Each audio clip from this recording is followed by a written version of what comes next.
কেউ যদি নিজে স্বইচ্ছায় পতাকা পরিবর্তন করে আমাদের কিছু বলার নেই, তার স্বাধীনতা আছে। কিন্তু আমরা একদম ক্লিয়ারলি আপনাদের পক্ষ থেকে জানিয়ে দিচ্ছি যে কোন রকম জোর আমরা কোনো ইউনিয়নের উপরে করিনি, সাংগঠনিক ভাবে কেউ করিনি।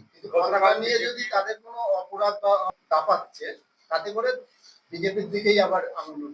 না না, বিজেপি এর কোনোটাই, আমি অফিসিয়ালি বলছি তো, বিজেপি কোনোভাবেই অনুমোদন দিচ্ছে না। এছাড়াও আরো একটা কথা স্পষ্টভাবে বলে দিতে চাই, কিছু কিছু টিএমসির যারা সন্ত্রাস চালাতো এক সময়, তারা ব্যাঙের ছাতার মতো হঠাৎ করে মোড়ে মোড়ে বিজেপির পার্টি অফিস গজিয়ে তুলছে।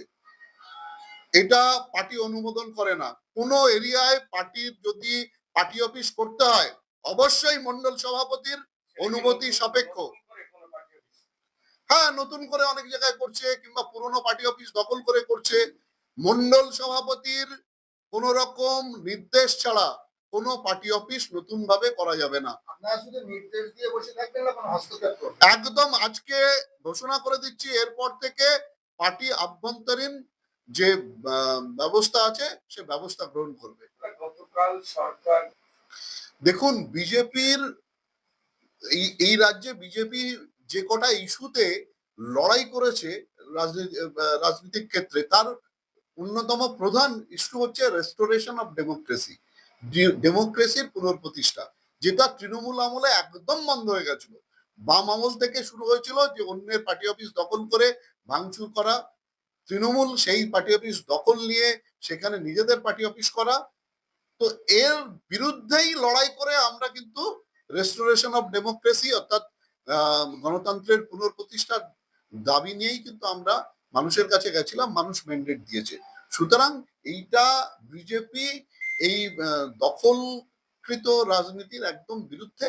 সুতরাং আমরা চাই যার যার পার্টি অফিস শেষে তার তার ফিরে পাক, সেখানে প্রকৃত রাজনৈতিক বোম বন্দুক আর মদের আকড়া না হয়ে প্রকৃত রাজনৈতিক কার্যকলাপ হোক পার্টি অফিসগুলোতে। তারপর যার যার ইডিওলজি নিয়ে আবার রাজনীতিতে লড়বো, আবার ভোটে লড়বো, জনতা যা ম্যান্ডেট দেবে সেটা মেনে নেবো।